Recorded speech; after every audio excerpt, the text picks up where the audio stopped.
Abu Ibrahim Wela adalah seorang ulama pengembara yang berasal dari Aceh Barat. Di kalangan masyarakat Aceh, ia juga dikenal dengan nama Abu atau Tunku Ibrahim Keramat. Ketika Abu Ibrahim Wela meninggal, ribuan orang berkunjung untuk melayat selama 30 hari sebagai tanda bahwa ia sangat dihormati oleh masyarakat Aceh. Kelahiran dan pendidikan. Abu Ibrahim Wela dilahirkan pada tahun 1919 di Kampung Pasir Aceh, Kecamatan Wela, Kabupaten Aceh Barat, dengan nama lengkap Tunku Ibrahim bin Tunku Sulaiman bin Tunku Husin. Pendidikan formal yang diselesaikan oleh Abu Ibrahim Wela adalah Sekolah Rakyat (SR). Selebihnya menempuh pendidikan dayah atau pesantren selama hampir 25 tahun.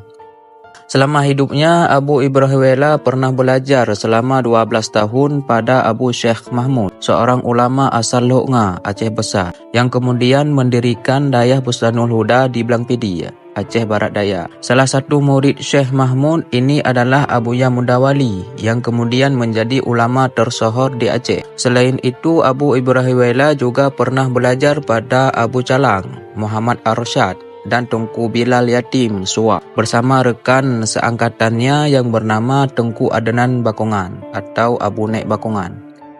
Setelah Abu Ya Mundawali kembali dari Mekah dan memuka Dayah Darussalam di Labuhan Aji, Aceh Selatan, maka Abu Ibrahim Wela kembali belajar kepada Abu Ya Mundawali selama 2 tahun untuk memperdalam tarikat Naqsyabandiyah. Selama belajar kepada Abu Ya Mundawali, Abu Ibrahim Wela kembali ke kampungnya di Pasir Aceh. Tak lama setelah kembali ke kampung halamannya, Abu Ibrahim Wela mulai mengembara tanpa seorang pun yang tahu ke mana tujuan.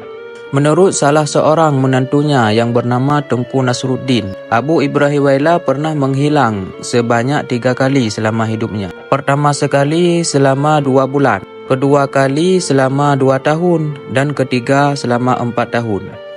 Setelah menghilang untuk ketiga kalinya, kemudian Abu Ibrahim Wela kembali ke keluarganya dengan kondisi rambut dan tubuh yang tidak terurus. Karena kondisinya yang seperti itu, maka banyak orang yang menganggap kalau Abu Ibrahim Wela sudah tidak waras lagi. Sejak kecil, Abu Ibrahim Wela dikenal sebagai sosok yang diam. Ia hanya berkomunikasi jika ada yang perlu disampaikan. Hal ini menyebabkan orang lain tidak berani menanyakan hal-hal aneh yang dilakukannya. Istri dan anak-anaknya.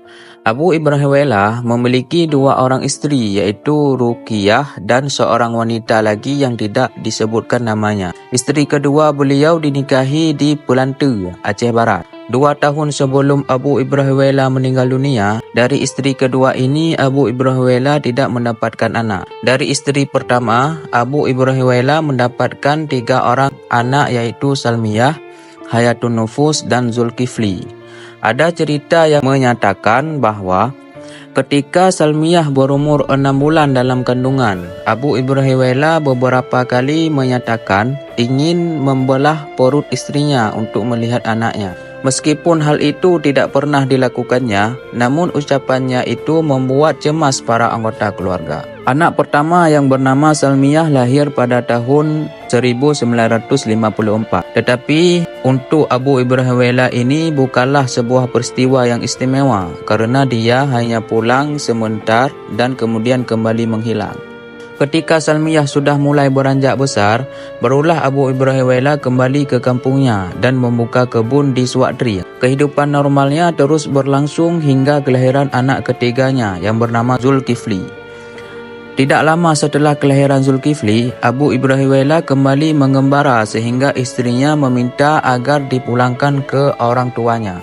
Hal ini terjadi karena menurut istrinya, Abu Ibrahim Wela tidak lagi peduli kepada keluarganya dan hanya sibuk dengan zikirnya saja. Tetapi hal ini tidak terwujud dan mereka tetap hidup bersama hingga akhir hayatnya. Cerita-cerita luar biasa yang dikaitkan dengannya. Sering Abu Ibrahim Wela membagikan uang kepada anak-anak. Menurut menantunya yang bernama Tunku Nasruddin, Abu Ibrahim Wela sering membagikan uang yang dimilikinya kepada orang lain yang membutuhkan tanpa perhitungan. Kebanyakan yang menerima uang tersebut adalah anak-anak. Terkadang ada anak-anak yang menerima 50.000, 20.000 atau bahkan hanya 1.000. Mampu menyikat waktu perjalanan.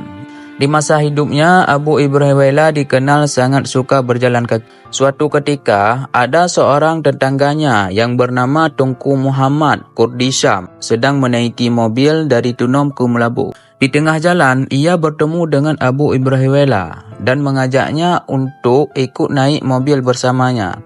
Ketika itu, Abu Ibrahim Waila menolaknya dan Tunku Muhammad Kurdi Syam langsung melanjutkan perjalanannya ke Melabuh.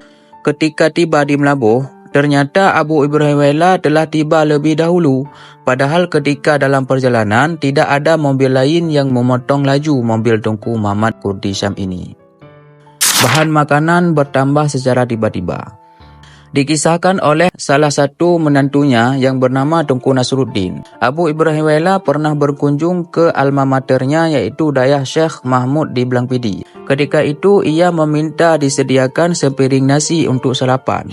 Tetapi diberitahukan oleh muridnya bahawa tidak tersedia lauk apapun lagi di dapur. Abu Ibrahim Waila kemudian menjawab bahawa ia bisa makan hanya dengan lauk pauk telur saja dan diminta kepada santri tadi untuk memeriksa persediaan di dapur. Ajaibnya lagi, di tempat penyimpanan telur masih tersisa satu telur lagi. Padahal seingat santri itu, semua telur telah habis untuk dimakan santri yang lain.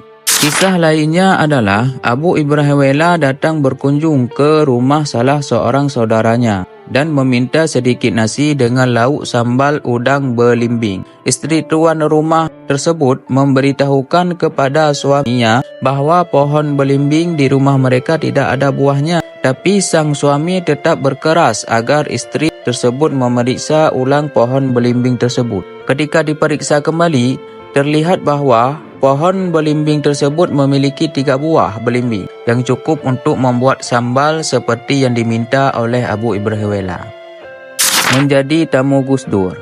Suatu ketika dikisahkan oleh Gus Dur kedatangan seorang tamu dari Aceh. Biasanya Gus Dur menerima tamu dengan kondisi seadanya, mengingat ia kondisinya yang sedang sakit. Berbeda dengan biasanya, sebelum tamu tersebut diminta masuk ke dalam rumahnya, Gus Dur buru-buru berganti pakaian dengan pakaian rapi seperti akan menyambut Hari Raya Idul Fitri. Ketika tamu tersebut masuk, Gus Dur dan tamunya tersebut hanya bersalaman dan tidur dalam posisi duduk selama lebih kurang 15 menit. Setelah sang tamu bangun, ia langsung berpamitan tanpa ada percakapan apapun. Ketika hal itu ditanyakan, barulah diberitahukan bahawa yang datang itu adalah Abu Ibrahim Waila, seorang ulama sufi dari Aceh. Meramalkan tsunami.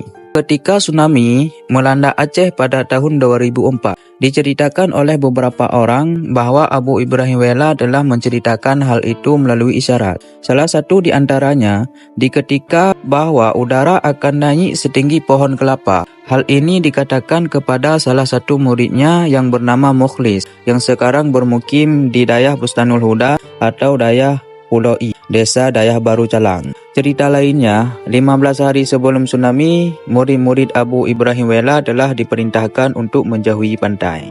Wafatnya. Abu Ibrahim Waila wafat pada hari Sabtu tanggal 18 Juli 2009 pada pukul 16.00 WIB pada usia 90 tahun. Ia dimakamkan di Desa Pasi Aceh, Kecamatan Waila, Induk, Aceh Barat. Hingga saat ini, makam Abu Ibrahim Waila masih ramai dikunjungi oleh masyarakat sebagai tanda penghormatan kepadanya.